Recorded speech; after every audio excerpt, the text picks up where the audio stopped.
I'm Jekielek, a senior editor with the Epoch Times and also host of American Thought Leaders. We have partnered with the National Association of Scholars to do a new report.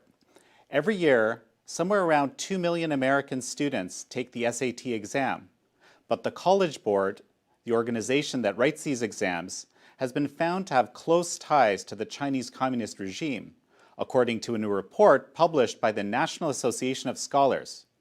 Just how has the Chinese Communist Party extended its influence into the College Board?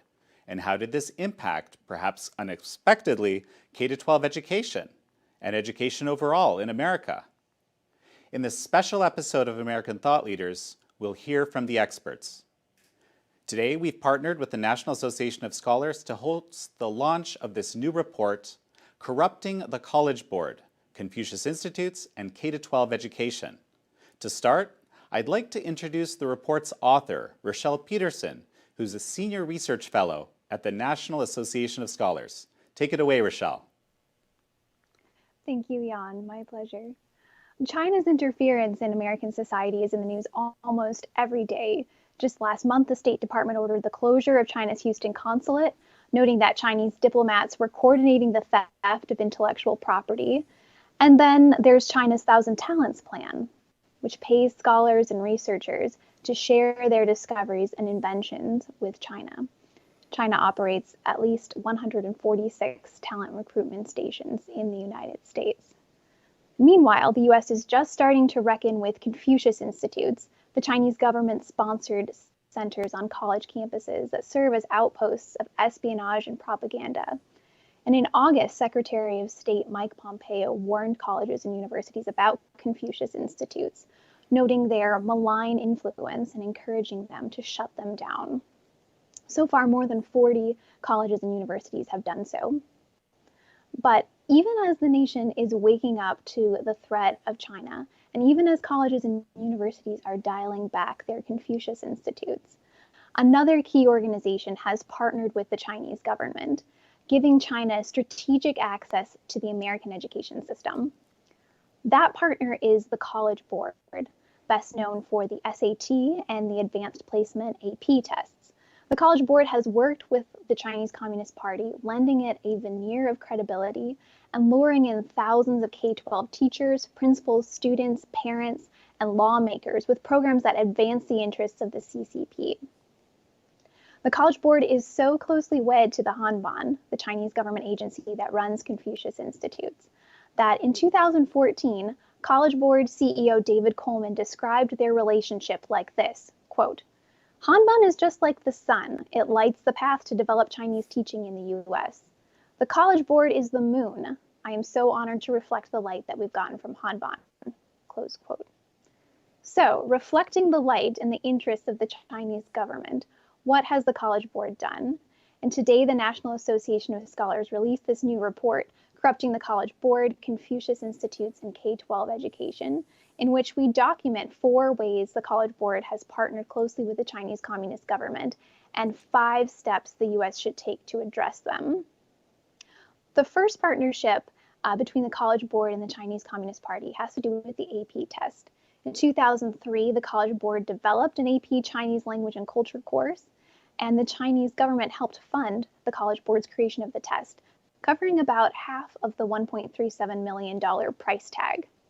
And in exchange, the Chinese government earned the privilege of influencing what was taught in AP Chinese courses, in particular, pushing for instruction in simplified characters, a more basic set of brushstrokes that the Chinese government imposed on its people during the Cultural Revolution. And as a result, American students of Chinese would be unable to read the older, more traditional literature that Mao had sought to supplant. Instead, they would be, and now are, reliant on newer materials put forward by the Chinese Communist Party. And following the launch of the AP Chinese course, the CCP built out additional programs targeting AP teachers and AP students. The College Board began promoting the AP International Leadership Program, run by the Confucius Institute headquarters, which paid for high test scores to spend 3 weeks in Beijing, learning under CCP-selected instructors. And in addition to targeting high school students with the AP course, The College Board partners with the Chinese government in a second key way to reach all ages by sponsoring Confucius Institutes and Confucius classrooms, the very programs that the Department of State, the FBI, multiple members of Congress, and the intelligence community are now warning against. The College Board created a College Board Hanban Confucius Institutes and Classrooms network consisting of 20 Confucius Institutes and classrooms that the College Board helped to sponsor. And through this network, the College Board encourages school districts to host Chinese government selected teachers in K-12 classrooms, often in immersion classes in which Chinese teachers teach not only Chinese language, but also social studies, history, and other subjects the CCP takes a special interest in. And for those schools too small to host an entire Confucius classroom, the College Board developed yet a third partnership with the Chinese government, by which it built a pipeline of Chinese government-selected teachers flowing to American K-12 schools.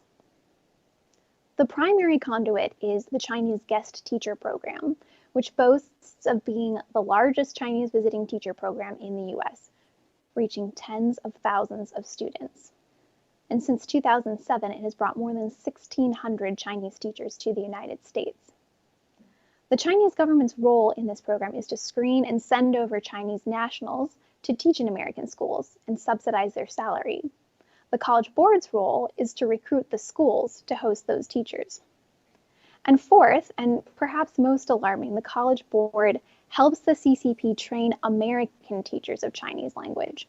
The result is that the College Board has enabled the Chinese government to effectively corner the market on Chinese language instruction at the K-12 level in the United States. Not only does the College Board bring in native Chinese speakers through Confucius classrooms and the Chinese Guest Teacher Program, but it also helps the CCP build the institutions that train and shape the professional development for American teachers for years to come. The College Board does this primarily through the National Chinese Language Conference, which launched in 2007 and has grown to become the preeminent professional development experience for Chinese language teachers in the United States. It is perhaps one of the Chinese government's most effective investments in American education. It was at the 2014 conference that College Board CEO David Coleman made his revealing comments about the College Board seeking to reflect the light of the Hanban. The National Chinese Language Conference is the largest annual gathering in the US of Chinese teachers, with more than 1,300 attendees in 2019. And since the conference launched, 14,600 people have attended. It has brought together an extraordinary number of key political figures: former U.S. Secretary of Defense Chuck Hagel, Neil Bush, the son of former President George H.W. Bush, and Utah Governor Gary Herbert, who spoke at the conference praising the Hanban's work to launch Chinese language immersion programs in Utah public schools.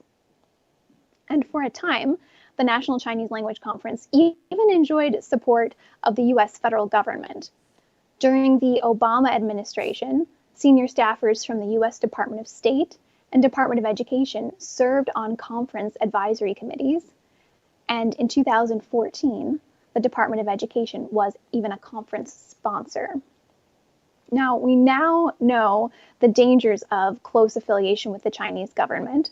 The College Board should heed those warnings and should sever its ties at once. Meanwhile, the federal government should undertake 5 reforms as well. First, we need an alternative to the AP Chinese language course. The Department of Education and Department of Defense should convene a working group to ensure that this rival course gives students an accurate, clear-eyed understanding of China and the CCP's regime. Second, school districts should pull out of Confucius classrooms and the Chinese Guest Teacher Program, and the Department of Education should issue a warning to that effect. Congress should also condition federal funding on these changes. Third, Congress should also condition federal funding to the College Board on the immediate severance of its ties with the Chinese government. The College Board is a private, nonprofit organization, but it profits substantially from the federal government, receiving more than $116 million since 2008. Fourth, the Department of Justice should open an investigation documenting the College Board's corruption. And finally, we need an alternative to the National Chinese Language Conference. The Department of Defense, which funds Chinese flagship language programs at universities throughout the country, should sponsor an alternative at which it should dedicate prominent sessions to exposing the problems with Confucius Institutes, as well as program for Chinese dissidents and others whose voices the Chinese government have quashed. These measures are difficult but necessary because China has managed to build out an entire educational system before the public caught on to what has happened. It co-opted a prestigious, respected name, the College Board, gaining an access it could never have earned outright by working from within organizations that Americans knew and trusted. The United States is catching on to the game, but almost too late. Yet, with effort, we can roll back the Hanban's work and redeem the American educational system. Thank you, Rachelle. Now I'd like to introduce our expert panel. Aside from Rachelle, joining us is Rory O'Connor, the president and chairman of the Athenae Institute, a new nonprofit dedicated to limiting the influence of the Chinese Communist Party on U.S. college campuses. And we'll also hear from China specialist Professor Bruce Gilley, professor of political science at Portland State University and a National Association of Scholars board member.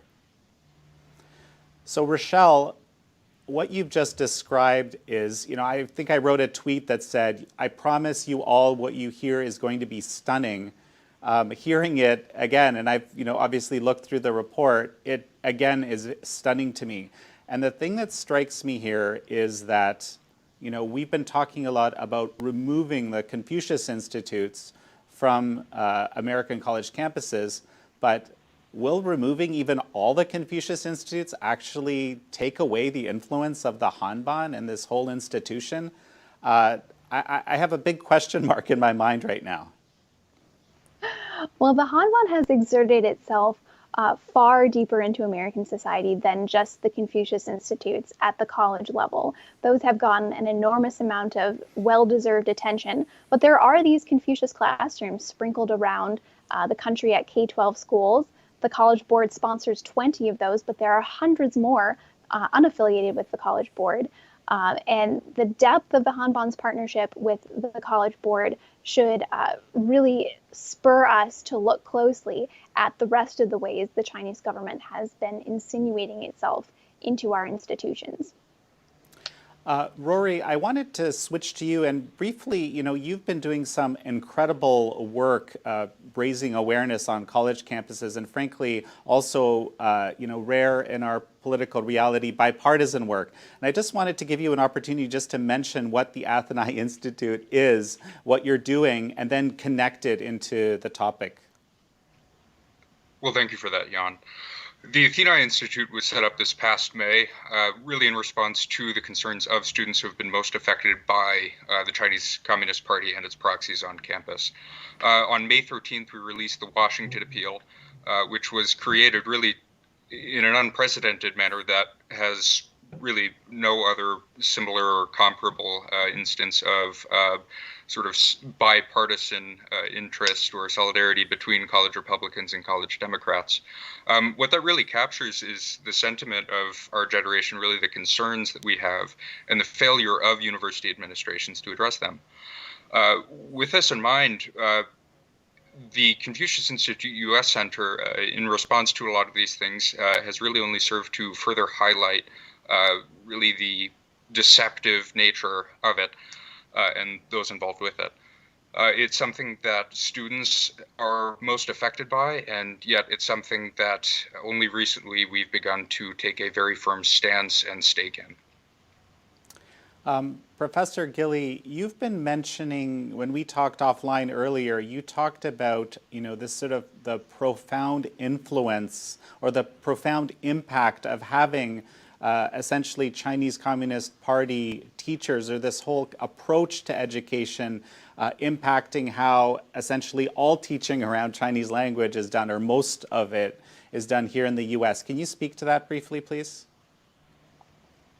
Yes, well, thanks, Jan. Language is politics, and when you import the language of a communist regime, you are importing its politics. It's as straightforward as that. China has used language since 1949 as an effective tool of spreading its political propaganda and ideology, and no less important, squeezing out the traditional and liberal and humanistic heritage of Chinese culture from those who learn the Chinese language. And it's insidious, and it's been going on for 70 years. So it's not just about, what's in the textbook and what's not in the textbook, although that's important. But as Rachelle mentioned, the almost complete disappearance of traditional Chinese characters from Chinese language education is a major tragedy, not just political, but cultural. And with that comes authoritarian grammar, the extremism of the Chinese language as it has developed in the last 70 years in China.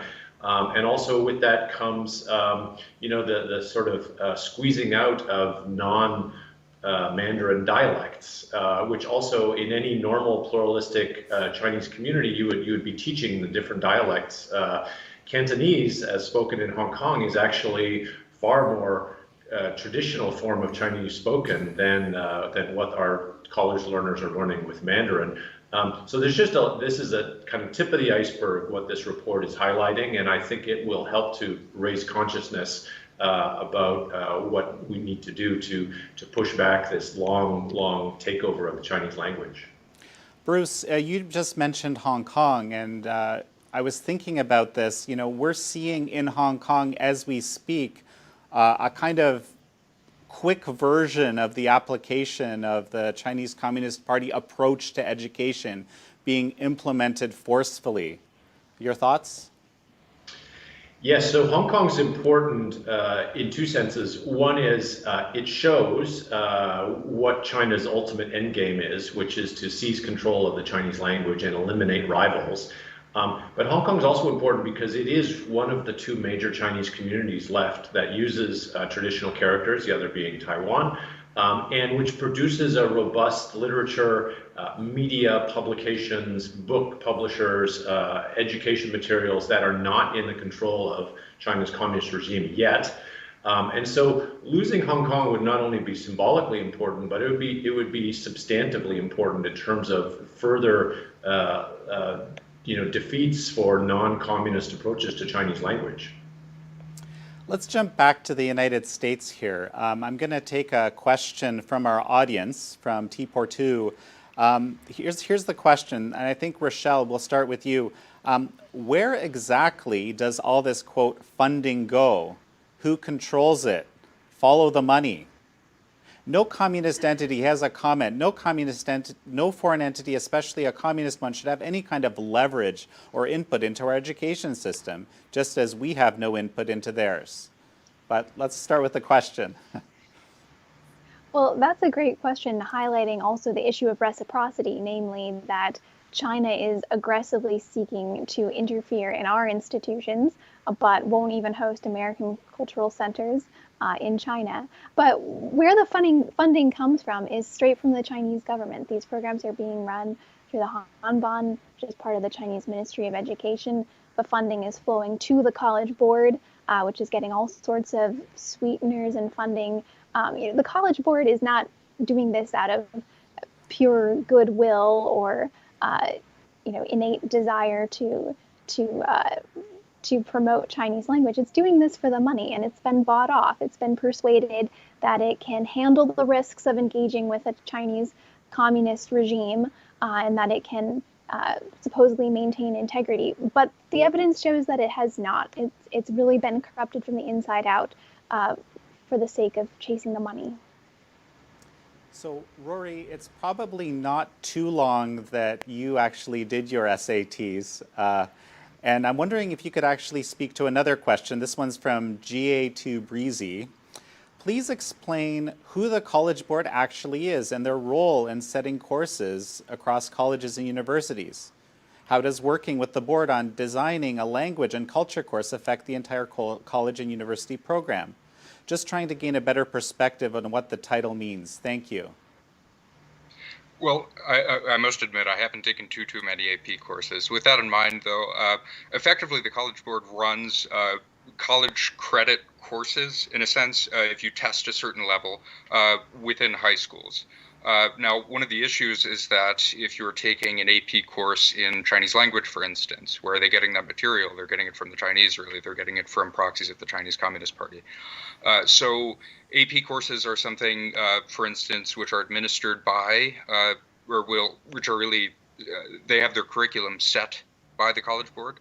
And in order for students to perhaps, be able to get ahead in college, for instance, and have to take less courses or maybe not have a language requirement or something of that sort, they'll take an AP course, they test well, and then they don't have to do it. The problem is that it's sort of a very sneaky way of being able to influence students and young people when they're sort of most vulnerable and malleable. And so how does that play out? Give me an example. Of a student being malleable, for instance? Of a student being influenced by something like this. I'm sure you've come across numerous ones. Oh, well, as for the College Board goes, I would have to say that what's really more concerning is when you get to how Confucius Institutes have really been used as ways of trying to influence the education, not just in the College Board, but in K through 12. So I know of at least one anecdote in which you had a small child that they had a curriculum which was basically a package put together by staff members of a Confucius Institute at George Mason, actually. And among the things that were addressed were the Opium Wars. I believe the Cultural Revolution was fortunately left out, but there was a number of other things, especially pertaining to the Civil War and what have you, that were kept in, and you can only imagine what sort of things are being taught with that. There are kids who can point to a map and say that Taiwan belongs to China, and they're not saying that it's just the Republic of China. They're saying it because it's really the PRC's line. And when people are learning these things at such young ages, it's very, very concerning.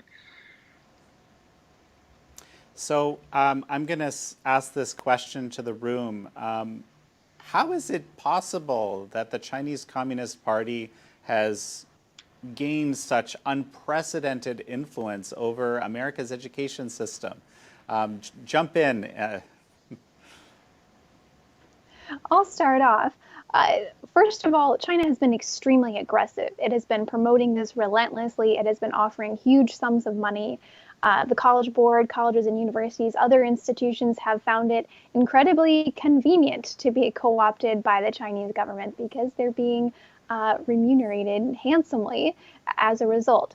So one aspect of this is the money that's involved, but the Obama administration also is to blame for a lot of this. I mentioned earlier that under the Obama administration, the Department of Education and the Department of State were involved in the National Chinese Language Conference. The Department of Education was a co-sponsor of this conference. Again, this is a conference put forward by the Hanban, really orchestrated by the Hanban, using the College Board as the front to give it credibility and respectability. But then again, with veneer of respectability coming from the Obama administration's approval. So the policies of the federal government have in the past been very lax and have permitted this kind of proliferation of Chinese government influence. We're moving the other direction now, but we need to keep those lessons in mind. Well, I would say, multiple times every week, I speak with officials, government officials, former government officials who tell me, I can't believe how fooled I was. I mean, essentially this kind of line, I believed we would put a lot of money into China, we would get goods out of it, and we would make them a democracy. This type of line, and clearly, this hasn't succeeded. But this isn't just from the previous administration. This is multiple administrations, right? True. And there have been many goodwill efforts towards engagement with China. And many people who were sincerely trying and were fooled, as you mentioned. But we can't afford to be fooled. This is the integrity of our education system. This is our children and the next generation who are being shaped by a foreign authoritarian regime. this is something where we can't afford to run the risk. We have to clamp down on it. Rory, please jump in. Well, this is actually something with which I've dealt directly, considering that there are faculty whose names they don't wish to share for fear of what will actually happen to them if they speak out, whether because they have family in China or whether because they're worried that something will affect their research or their tenure. And really what happened, what has really happened is that it's been this idea of blind engagement in which we can completely separate, for instance, commercial interest from political interest or cultural ones, for instance. And the very, very scary fact about all of this is that those things aren't separate. Culture is used as a tool. Economics are used as a tool. You can't separate the politics from commercial interest, as is evident by the fact that, if I'm not mistaken, Nike's making their own products in the Xinjiang Uyghur Autonomous Region or East Turkestan. This is something which has been going on for a very long time, and the real concern here is that universities sought interdependence with China, but the problem is, or rather the CCP and its proxies, but the problem with interdependence is that it requires the parties involved to have a common purpose, to have shared interests. And for the past few decades, at least, the Chinese Communist Party has been, if not deceiving, oftentimes I would say college administrators and university administrators. Oftentimes it's faculty who are most ardently opposed to it, as evident by Marshall Salins, a socialist who spoke out against Confucius Institutes, for instance.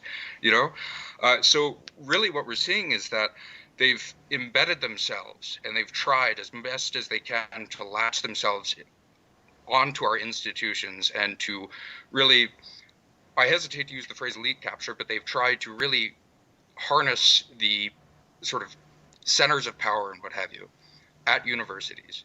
And it's something which I would say the effects we can hardly even comprehend. It's something which is ongoing, and students are facing the brunt of this. And it's what's most concerning. It's what has most motivated something as large and as unprecedented as the Washington Appeal.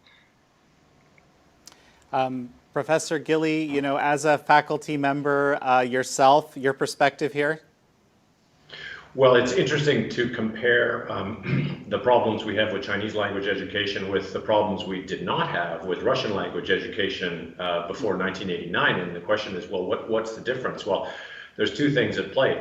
One is China is an immensely more powerful, wealthy, and globalized society than Russia was during the Cold War. And as a result, China has a lot more push going on in terms of its people flows, its teacher flows, its money, its linkages to the global supply chain. And of course, that feeds right into Chinese language education in terms of, the basic issues of supply chain of textbooks, media materials, and whatnot.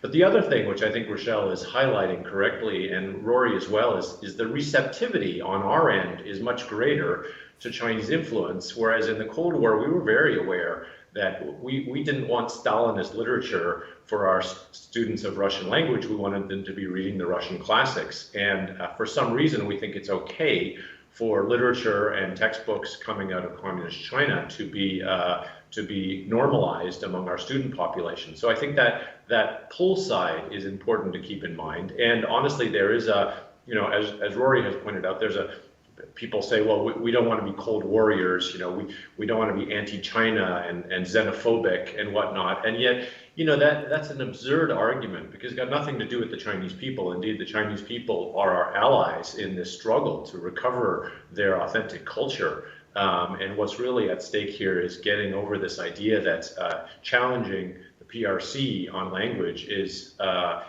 anything except good education policy, which is what it should be. Well, so that makes me think of one of the questions from Dean Winchester here. I'll, whoever would like to take this one, please go ahead. Is there any direct link between the Chinese Communist Party and the large number of American educators that promote communist ideologies in U.S. classrooms? Well, I would say, Jan, that there is. I mean, I think that's a rhetorical question because we know the answer is yes. On my campus, for instance, we had a debate on our Confucius Institute. And there were two prominent faculty members who spoke out in favor of the Confucius Institute.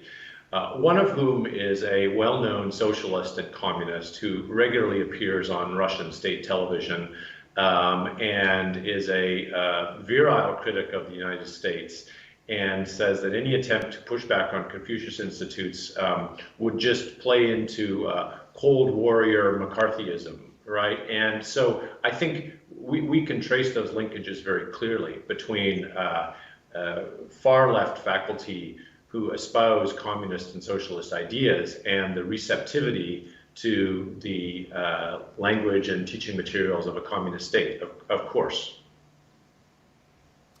Any further thoughts? Well, if I may add, I do go to Catholic University, so there are less socialists and communists there, as one might suspect. With that in mind, though, I do have to say that what I find most concerning occurring at colleges is not so much that there are some socialist and communist professors and so forth. Granted, I don't have that much exposure to them, but what I find most concerning are the number of outdated or the number of faculty or really university administrators who possess really outdated views on such things as engagement and what have you. They still use the same win-win, and they still use the same McCarthyist and trying to create a better global interconnected society, all the different talking points of the Chinese Communist Party that they've been echoing for the past 20 years, they're still repeating them. So what we're seeing, and I mean, this is, I think, evident in our think tanks, for instance, in which it appears as though it's the moderate ones that are oftentimes most deeply, I would say, influenced and sort of corrupted by really the money and resources of the Chinese Communist Party. And then what's really happening is that you also have a number of students who are becoming increasingly disaffected. They feel as though they have lost the means in order to actually take control of what actually happens to them and the consequences of their action and so forth. And in trying to seek some form of agency, they end up adopting the false narratives and the false hopes of this legalistic, fascist, Stalinist entity that's under the guise of Marxism. It's something which is very, very, very concerning. And in a sense, it sort of is an ironic example of the false consciousness of which Marxists so often accuse others of. Fascinating. Now, so the reality today, I'll jump to Rachelle, but I'd like to hear from everybody. Is the Chinese Communist Party influence actually, in reality, lessening on campus? That is a very timely question, Jan, because on first glance, the answer is yes, that colleges and universities are walking away from their Confucius Institutes in droves. I think we're now at 54 colleges and universities that are closing their Confucius Institutes. They're severing some of these ties. But if you look really closely at a lot of those announcements and those stories, you'll see that many colleges and universities are not really closing their Confucius Institutes. They're opening up new centers for Asian studies. They're transferring the bulk of the staff of the Confucius Institute over to that new center. They're still getting the same funding from the Chinese government, maybe routed a little bit differently. But there are a lot of indications that a significant number of colleges and universities are just pulling a PR stunt. They're executing this sleight of hand, claiming that they're being cautious and protecting national security by closing these Confucius Institutes, when really they're not. So even as we celebrate the closure of Confucius Institutes and the lessening of some of these overt ties to the Chinese Communist government, we need to take a hard look at each of those institutions and make sure that those colleges and universities are truly learning the lessons and not just executing this sleight of hand. Rory, from what I understand, you and your organization are actually actively working on trying to ensure this influence lessens. Maybe you can speak to that a little bit. Well, first of all, I would like to say that I don't think there's very much clear evidence that CCP influence and interference efforts are actually lessening on campus. They become less obvious, but if anything, they've become more sinister as a result. I have friends and I have acquaintances who are Uyghurs, who are Hong Kongers, who are Chinese international students who are terrified of what will happen to them. There are folks who have to tell their professors not to show images of Tiananmen Square because they're worried that their classmates will report them simply for not reporting the professor for showing them such images. That's something which is still going on at American colleges and universities. And oftentimes, many of the universities, if they do actually close Confucius Institutes, for instance, do so apologetically and half-heartedly. Now, frankly, for institutions which are supposed to uphold freedom of speech, freedom of thought, and protect the rights of students above all else and not subordinate their principles to their bottom line, I have to say that it is startling to see it continue to happen. Now, with that in mind, if there is one thing that has come out of this, and if there is one thing that I think ought to give faith to those who actually still believe that universities can do what they're supposed to do and what they've written down as being obligated to do, frankly, what brought together folks my age from all across the aisle at a time when polarization, especially among my generation, is, I don't know if it's fair to say the worst on record, but I think it's banal to say that it's bad. With that in mind, it's sincerity. It's the fact that we're tired of cynicism, we're tired of appearances, we're tired of lies, whether it's from administrators or Confucius Institutes or faculty that are somehow beholden to the CCP. It doesn't really matter because, frankly, we have friends that can't speak out and who are worried about speaking out and just doing what students ought by right to be able to do. And that's to say nothing of the faculty that are intimidated. That's to say nothing of the fact that Chinese scholars in the United States are still kept track of. But the startling reality is, despite the fact that we had hundreds of organizations from across the country and we united action with effort and we were sincere and we did the best we possibly could with what we have, and we didn't try and pursue this effort out of some odd xenophobic hatred or anything of that sort, but out of simply love and a sense of duty for what we ought to preserve. The fact that we did that and universities have remained silent, I think that that's unfortunately telling, and I think that that's quite depressing, but it's not something that's going to stop students. It's not something that's going to stop those who are still being actively silenced and oppressed and allowed to be oppressed and allowed to be censored by their universities. Because, frankly, everything that we have is at stake. This is an issue of sincere personal attachment, not just to me, but to the other folks involved. And frankly, it's very easy for me to get up here and say all of this, especially compared to the fact that, again, I have friends who can't speak out and who can't say what is actually going on if they're a Uyghur, what's happening in East Turkestan or the XUAR, because their family is basically being held hostage by them, and they receive messages on, I believe, WeChat or what have you, or Hong Kongers that have cried me asking what's going to happen to their family if they've already broken the national security law. These are things that have actually happened. These are young people who are facing these things, and university administrators are doing nothing, and it's shameful. Before I take other voices, Roy, I know there's a lot of young folks also watching and very interested in the topic, and maybe not, in some cases, not knowing who to reach out to. And I wanted to give you a chance to just tell us how they can reach you and your organization. Well, I encourage you to reach out at athenae.org, or you can actually get me on my email at roy@athenae. I'm okay with doing that, by the way. And Gao Xing, if you're watching, hope you're well. So, Professor Gilley, we just heard an impassioned, plea to basically colleges around America to respond to these, very, very difficult realities. What are your thoughts?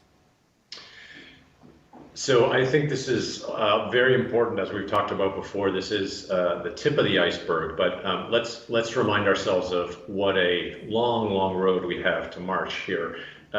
There's significant sunk costs and significant irreversibility to what's happened to Chinese language education around the world since 1949. And basically, one of the problems is that most Chinese language teachers in the United States now, they cannot read or write traditional characters.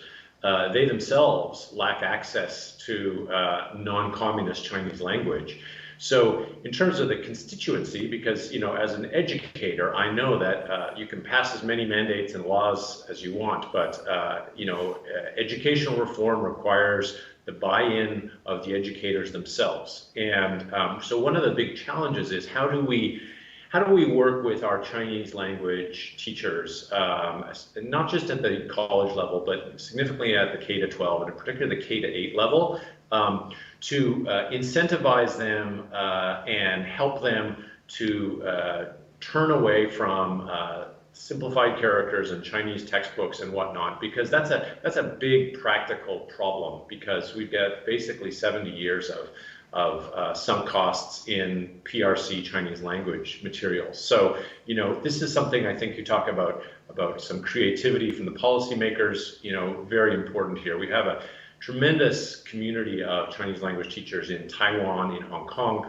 also in Southeast Asia, although the Confucius Institute and Chinese influence on Chinese language education in Southeast Asia is even more corrosive. But there's a constituency out there that we could work with, that we could fund. I would have no problems seeing my tax monies going to help Taiwan and Hong Kong Chinese language teachers come to America.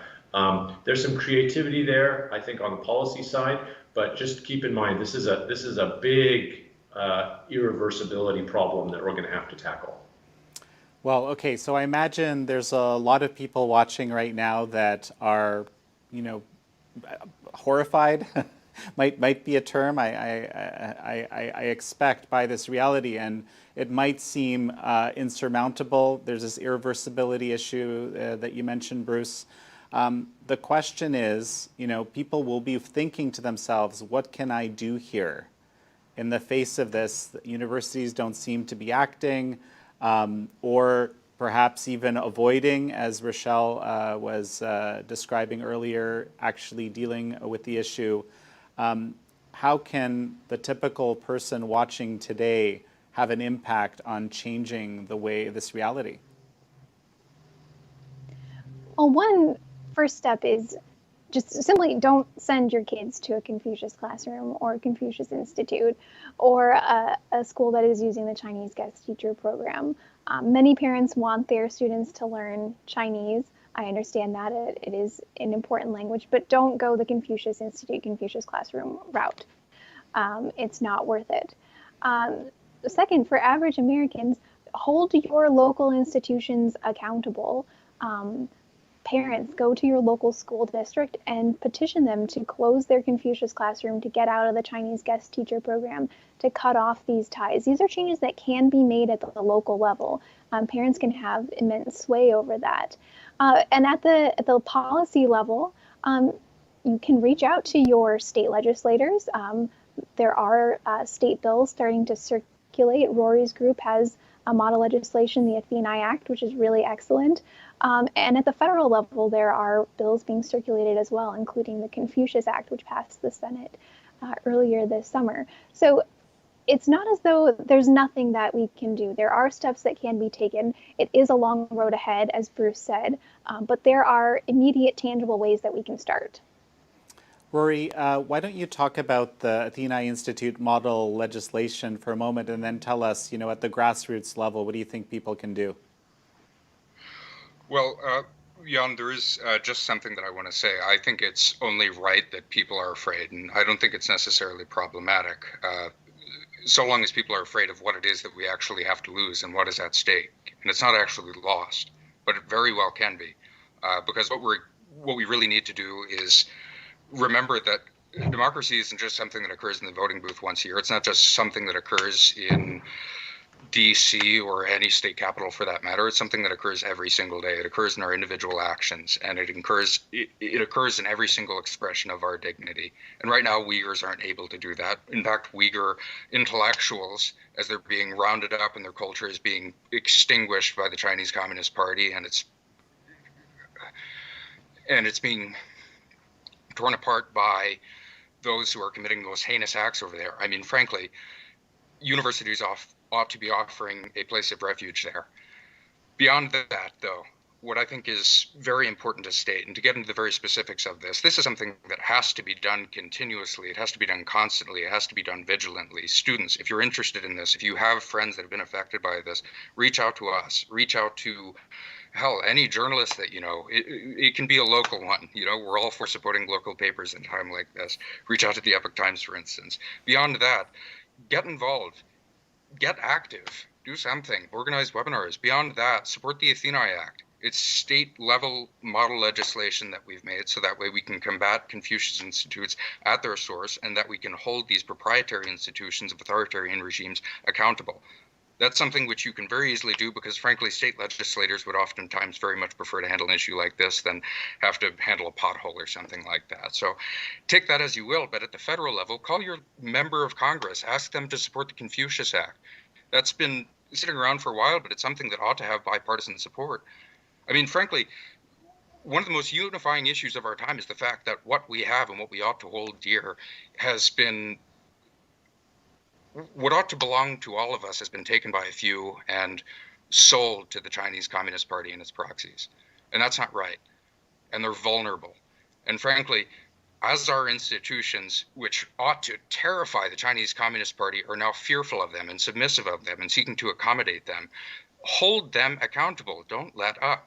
Frankly, we had the largest movement in support of really reasserting democracy and the rights of students and the rights of faculty and protections for international students above all else, and condemning condemning racism as it occurs and xenophobia as it has occurred as people backlash against the Asian American Pacific Islander community.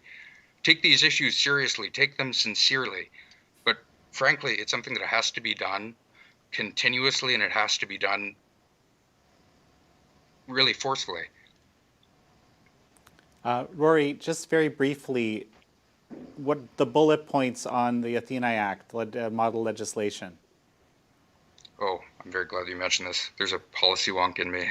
The Athena Act basically does a number of, it's quite short actually. It calls for universities to effectively have state funding, because this is again model legislation for states, immensely reduced, and certain funding taken away from them if they don't get rid of Confucius Institutes by, I believe it's January 1st or January 21st of this year. Really depends on the state that's passing it.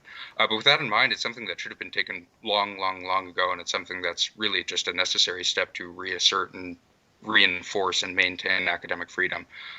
It's something which is bipartisan. It's something which is very clear cut. I mean, it's not in legalese and anyone can make sense of it. And I encourage you to check it out on our website and make what you can out of it.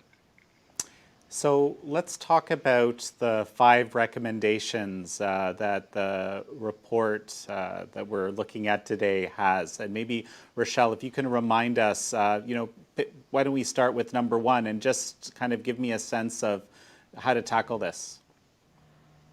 Well, we need a replacement for the AP Chinese language and culture test. It has been corrupted by the Chinese government. The College Board is not really likely to execute key reforms. The College Board has been one by one corrupting other AP tests. The National Association of Scholars has been tracking that on AP US History, which is now being taught as the history of an oppressive regime, and AP European History, which is being taught in similar fashion, but now AP Chinese language and culture as well. The College Board effectively has a monopoly over much of K-12 education. It needs a rival. We need alternatives. We need to develop an alternative test that gives students a more robust and in-depth understanding of Chinese language and culture that doesn't reduce them to just simplified characters, but that also ensures that students have a more clear-eyed understanding of the CCP and its regime. Where is the biggest impact that can be had at this exact moment from your perspective, Professor Gilley, in terms of action, policymakers? Well, I think this is a classic example of where we could have a whole of government approach. It's a buzzword, but sometimes the buzzword is good. We've seen whole of government executive orders come out on a number of things. Here's a very easy issue where a simple executive order, whole of government executive order, requiring that Chinese language use and Chinese language communications and things relating to Chinese language education pull away from the use of first of all simplified characters. That would be huge, and I would greatly support it. And it's not that difficult to do in the era of technology. We have very easy ways to transition to traditional characters. And I think just in terms of our embassies, our State Department, its operations in the international diplomatic sphere, of course, Chinese captured the United Nations back in the 50s. I was part of their negotiations for coming in, but that doesn't mean that the United States needs to just follow the flow. Indeed, the United States has always been a beacon of democracy, and here's an area where I think whole of government executive order, just reminding executive and departmental agencies at the federal level that Chinese language is not to be taught or promoted using PRC materials, that we should talk about transition back to traditional Chinese characters. This could make a big difference, because a lot of this, Jan, is really about consciousness raising. If those parents are going to reach out to their schools, I mean, I'm a few blocks away from Oregon's only fully publicly funded Mandarin immersion K-8 school, and it is chock full of PRC teachers and materials. So, but those parents don't know; they don't understand this. So I think there's a necessary connection between grassroots activism, which I agree with Rory and Rachelle. This is absolutely important, but you don't get the activism until you have the sort of whole of government top-down calling out what the problem is, and then letting democracy do its work. Rory, your thoughts, the top policy point to hit first? I don't know if it's the Athena Act or not, but go ahead. Frankly, divestment. I would say that it's really divestment. It's something which is very, very difficult to do, because there are hundreds of millions, if not, and Rachelle, I encourage you to correct me on this, billions of dollars going into American universities each year from the Chinese or their Chinese Communist Party or its proxies. And there was a letter sent by the State Department this past August, and universities largely remained silent towards it, if they reacted at all. What we need right now is, speaking as a student to students, we need to reassert ourselves in a way that hasn't been seen since the South African divestment movement of the 1980s, because frankly, that's what we're facing right now. If anything, this is something where the stakes could almost not be higher, considering that we're looking at the possible extermination of an entire culture in East Turkestan. Even in the United States, there's refuge for Uyghurs here who are continually oppressed and suppressed and intimidated by the Chinese and their various nefarious little actors over here. But the bigger issue is that people just pay attention and keep up the pressure. Because frankly, universities, if they could, would wait these issues out. It's obvious that they don't want to address these. It's obvious that it's very difficult for them to, because frankly, students have, not just with the effort that we had recently, but in the past, faculty have in the past brought these issues up, and university administrators have frankly ignored them. And it's something which isn't that difficult to do, considering what horrible things are already happening to others, what rights are not afforded and what rights are denied to students within our own country. And that's something that we can fix, and that's something that we need to fix. Because democracy, again, is not something which is inevitable. It's not something which you simply have or attain. It's something which is exercised, and it's something which is a way of life. Rachelle, you can jump back to some of the recommendations or comment. I saw that Rory was asking for your perspective here. Well, I want to emphasize again that we need to set up alternatives. Right now, the Chinese government has effectively cornered the market on K-12 instruction in Chinese language. They're sending over Chinese nationals to teach. The CCP is at the same time training the Americans who are going to teach Chinese language. They're funding the College Board, funding these Confucius Institutes and classrooms, funding all of these programs, and effectively, really, the College Board has enabled the CCP to get its fingers on every aspect of K-12 Chinese language instruction. So we need to develop alternatives ASAP, not just an AP test, as I mentioned before, but alternatives for training teachers, alternatives for getting teachers into these programs. We're at a real crossroads here, and the College Board has let the Chinese government be the only game in town. So we're going to be finishing up fairly soon, and I'm going to give each of you now about a minute to offer any final closing thoughts, final remarks. Let's start with Bruce. Well, I just want to remind people that, our biggest allies in this battle are the people of China themselves, because they're the ones who've been the biggest victim to the abuse and misuse of the Chinese language by the Chinese Communist Party since 1949. And, these battles actually go on in China as well. Just last year, the PRC government revised its middle school Chinese literature textbook, and they removed a very famous Qin Dynasty story about a peasant rebel and replaced it with a Han Dynasty story about a law-abiding general who kept the people in line. And there was a tremendous outcry about that and pushback. And so just keep in mind that, this isn't us against China. This is us against the Communist Party. And our allies in this struggle for the Chinese language are the Chinese people themselves. Rory?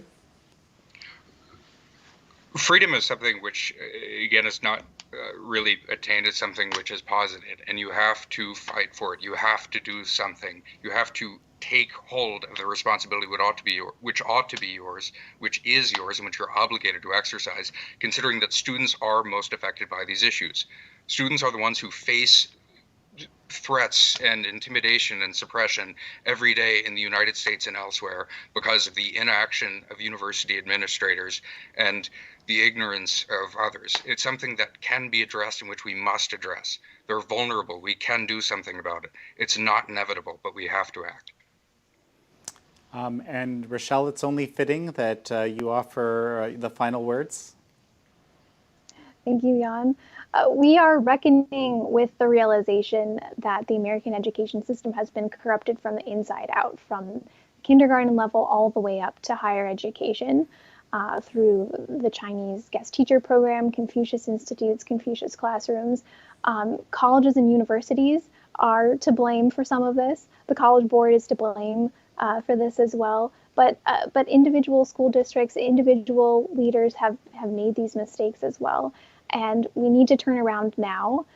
We need to develop alternatives, and we need to root out the pernicious influence of the CCP. We cannot let the next generation of Americans be trained by the Chinese Communist Party. Well, this has been an incredibly fascinating discussion. A few quick observations from my side. We are seeing, for example, in Australia, we are seeing, government reviews of university or college actions against students and so forth. So this is something that is happening. Not just these realities are something that not just the United States is facing. Certainly, Canada, my home country, is facing. Australia is facing, and we are seeing some sort of action happen. I certainly hope that a lot of the recommendations and thoughts that have been discussed here, especially on the policy side, are taken quite seriously. Another piece I think that's very important is, Rory's work, which is basically he's made huge efforts to make sure that the work of the Athena Institute has been bipartisan and reaching across the aisle. And frankly, I really appreciate the idea of engaging young folks. Sometimes, we don't have a lot of faith in our young people. We're told that they're not that engaged, they're not that interested in what's going on. They're just very self-focused. But I think we have a very stark example here with us today of at least one student, and of course representing many others who obviously have a very serious approach to all of this. Finally, I wanted to invite everyone to come to the website, the web page, theepochtimes.com. And it's theepochtimes.com/corrupted-by-China. The different contacts will be available there. You'll be able to reach out to the National Association of Scholars, and you'll be able to reach out to the Athena Institute and Rory through the information on there. I encourage you, whatever platform you're watching on, YouTube, Facebook, the website, our app, to please like this video, share it with your friends. If you're watching on television, please also share it with everyone. And finally, if you would like to subscribe to the Epoch Times, join Epoch, join epoch.com. Thank you, everybody.